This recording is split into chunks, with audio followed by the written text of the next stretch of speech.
जय श्री कृष्णा, राधे राधे।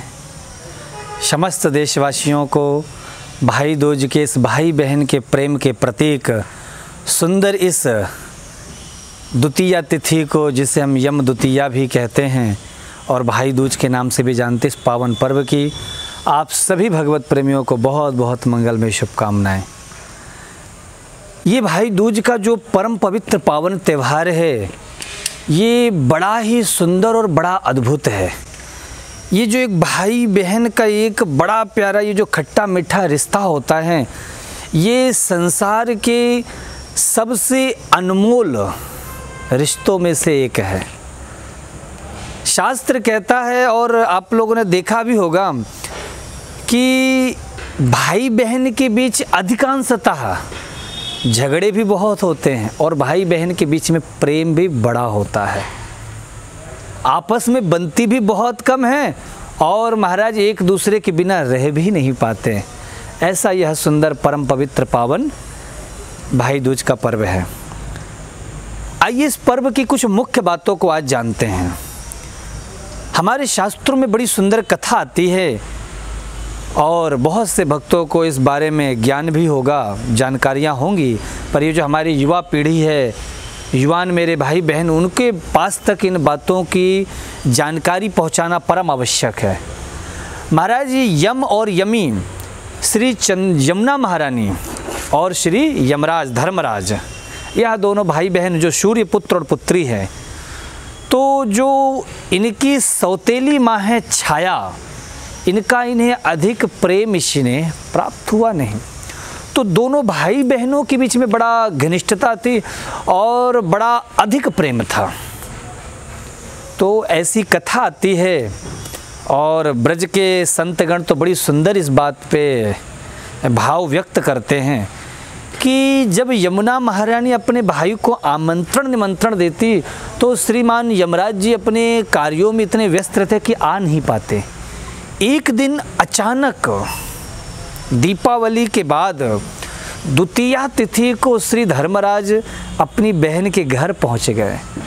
बहन ने जब देखा कि आज मेरा भाई आया है तो मन को बड़ी प्रसन्नता मिली, खूब स्वागत किया, खूब सत्कार किया।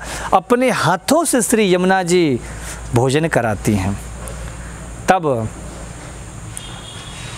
भाई यम प्रसन्न हो गए और बोले, बहन तूने मेरा बड़ा आतिथ्य सत्कार किया है, मुझसे कुछ आज वरदान मांग ले, मैं कुछ देना चाहता हूँ। तो यमुना महारानी ने बड़ी सुंदर बात कही, भैया मैं तो आपसे केवल एक ही निवेदन करती हूँ कि जब भी किसी के मुख में आपका नाम आता है तो भय अपने आप उसे व्याप्त हो जाता है, अचानक उसके अंदर डर छा जाता है।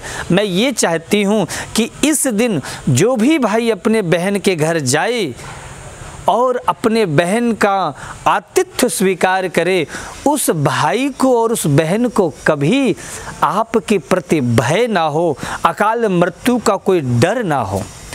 तो यमराज ने उस समय आश्वासन दिया कि बहन मैं तुझे वचन देता हूँ कि इस दिन जो भी भाई अपने बहन के घर जाएगा, बहन का आतिथ्य स्वीकार करेगा, उसको मेरी तरफ से कोई भी भय या अकाल मृत्यु इत्यादि का कोई संकट नहीं रहेगा। तो ऐसा यह दिव्य समय है। और वही यमुना महारानी महाराज बाद में भगवान श्री कृष्ण की पटरानी कालिंदी बनी। जब भगवान श्री कृष्ण और अर्जुन वन में विहार कर रहे थे तो यमुना महारानी प्रभु की प्राप्ति के लिए तप कर रही थी। तो यह यमराज का दिया हुआ वरदान है कि तुझे पति के रूप में भगवान प्राप्त होंगे, भगवान मिलेंगे। तो वह तप करती है और जब अर्जुन पूछता कौन हो तो कहती अहम देवस्य सवितुर दुहिताम पतिमिच्छति विष्णुम वरेण्यम वरदः तपः परममास्थिता। मैं भगवान विष्णु को ही अपने पति के रूप में पाने के लिए, वर्ण करने के लिए तप कर रही हूँ। तो भगवत कृपा से फिर भगवान के 8 पटरानियों में से एक यमुना महारानी भी हैं। तो आज का यह जो भाई दूज का पावन पर्व है बड़ा अद्भुत है।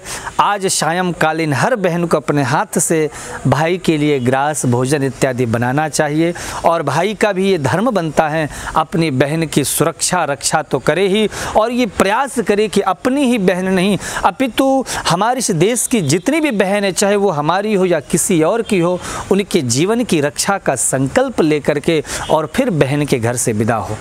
आइए इस पावन भाई दूज के पर्व में हम यही संकल्प लें कि इस संसार की जितनी भी नारी हैं वो सब हमारी बहनें हैं और उनके जीवन की रक्षा, उनकी सुरक्षा हर भाई का कर्तव्य है। इसलिए इस पावन मंगल में शुभ विचार के साथ आप भक्तों के जीवन में भी बिहारी जी की कृपा बनी रहे, यही मंगल कामना है। आप सभी भक्तों को जय श्री कृष्णा, राधे राधे।